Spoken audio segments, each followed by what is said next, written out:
Last 2019 ఎలక్షన్లో పితాని బాలకృష్ణ గారికి సెట్టిబరిజలకి పెద్దపీట వేస్తూ ఫస్ట్ టికెట్ అనౌన్స్ చేశారు. చాలా సంతోషపడ్డాం.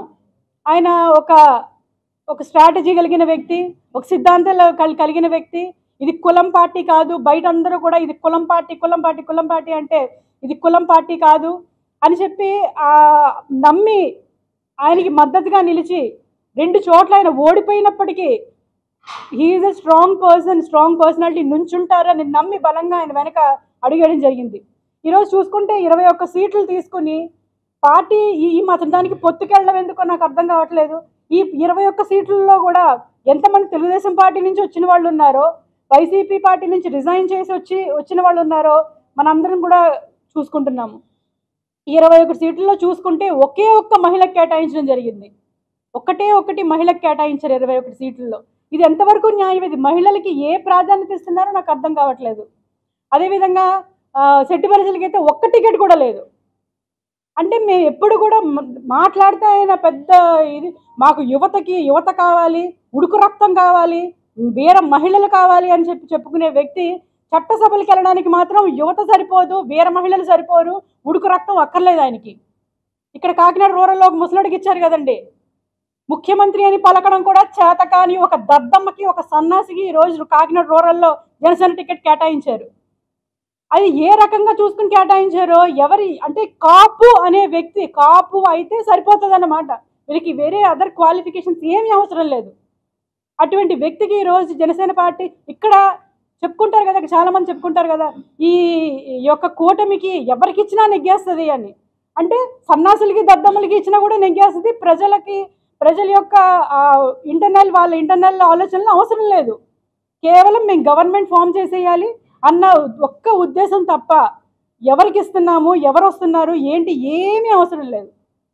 డిసెంబర్లో పవన్ కళ్యాణ్ గారు ఇక్కడికి వచ్చి పంతన్నానాజీ నువ్వు ఎక్కడెక్కడ డబ్బులు వసూలు చేసేవో చెప్పు, నువ్వు ఎక్కడెక్కడ డబ్బులు దొబ్బేసేవో చెప్పు, ఆ లిస్ట్ రాసిస్తే నేను వాళ్ళందరికీ కృతజ్ఞతలు చెప్పుకుంటాను అని చెప్పిన వ్యక్తి ఈరోజు ఎలా అర్హుడైపోయాడు? వైసీపీ నుంచి వచ్చిన వాళ్ళు ఈరోజు టికెట్లు ఇచ్చేసారంటే అంటే వైసీపీలో ఉన్న వాళ్ళు పవన్ కళ్యాణ్ గారి ఉద్దేశంలో రౌడీలు, గోండాలు, జనసేనలోకి వచ్చేస్తే పునీతులు అయిపోతారు. ఇదే కదండి ఈరోజు పవన్ కళ్యాణ్ గారి ఉద్దేశం. నాదెండ్ల మనోహర్ అనే వ్యక్తి ఈరోజు పార్టీని సర్వనాశనం చేసేసాడు. ఆయన ఒక క్యాబినెట్ హోదాలో ఉండి ఒక పాలసీ మ్యాటర్ తెలిసిన వ్యక్తిగా, పార్టీ స్ట్రక్చర్ తెలిసిన వ్యక్తిగా ఈరోజు జనసేన పార్టీని ఏం చేశారు?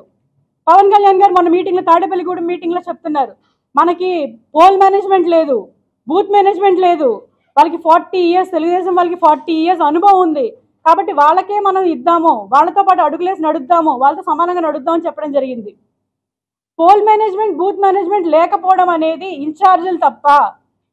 ప్రతి నెలకు ఒకసారి ఇక్కడికి వచ్చి క్లబ్లో ఉండి నాదెండ్ల మనోహర్ అనే వ్యక్తి ఇక్కడికి వచ్చి క్లబ్లో స్పెండ్ చేసి ఒక డే అంతా కూడా ఏదో మీటింగులు పెడుతున్నామని చెప్పేసి 3-4 రోజులు ఇక్కడే స్పెండ్ చేసి పోల్ మేనేజ్మెంట్ కానీ బూత్ మేనేజ్మెంట్ కానీ చేయకుండా ఏం చేస్తున్నారు?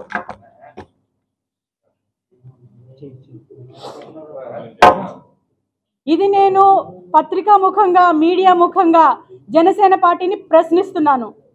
ప్రశ్నించమని మా నాయకుడే నేర్పాడు.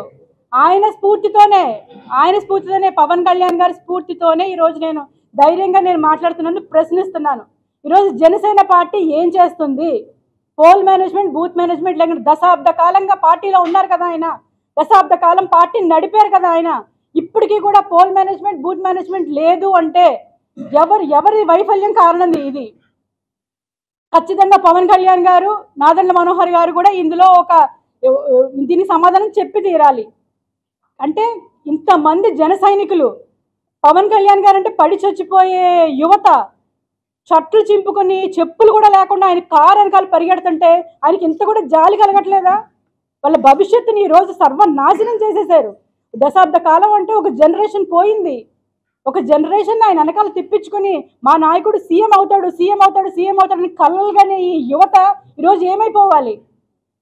ఇప్పటికీ వన్ సైడెడ్గా మా నాయకుడు ఏదో చేస్తాడు, ఏదో ఉద్ధరిస్తాడు, ఈరోజు బీజేపీని, టీడీపీని కలిసి కూటమి ప్రభుత్వం ఏర్పడుతుంది, మాకేదో జరుగుతుంది, మాకేదో మంచి జరుగుతుందని కలలుగానే యువత ఈరోజు ఏమైపోతుంది?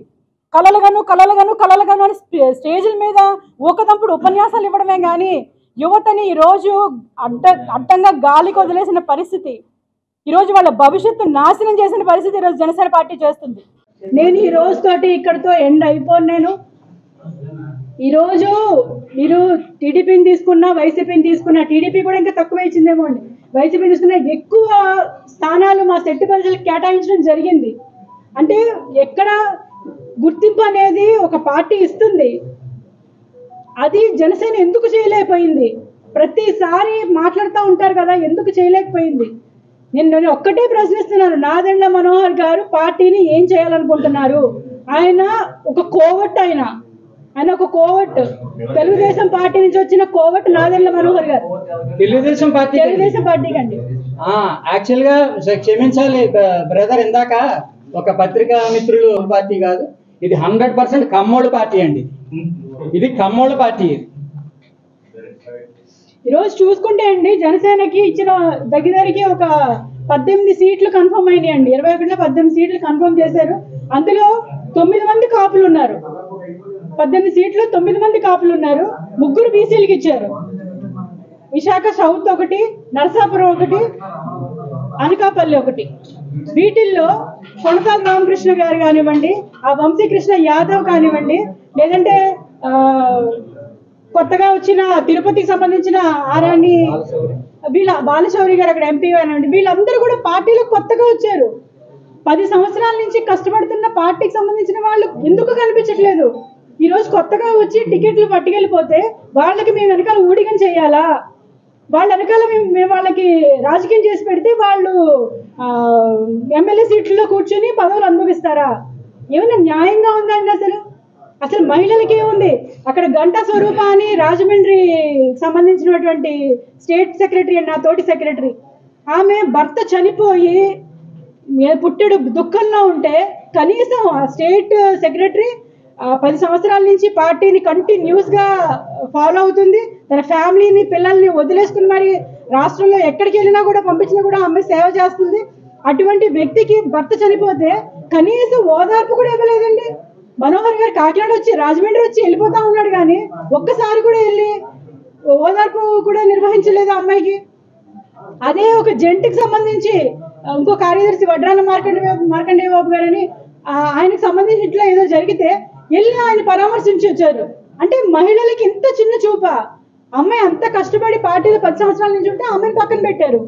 అదేవిధంగా విశాఖ జిల్లాకు సంబంధించి తమ్ముడు బొడ్డేపల్లి రఘు అని ఒక డాక్టర్, అతను ఎన్ని కోట్లు ఖర్చు పెట్టుకుని అక్కడ వర్క్ చేసుకుంటుంటే ఈరోజు విశాఖ జిల్లాకు సంబంధించి ఒక్క జనసేన టికెట్ అక్కడ కష్టపడిన వాళ్ళకి ఒక్కటి కూడా లేదు అక్కడ.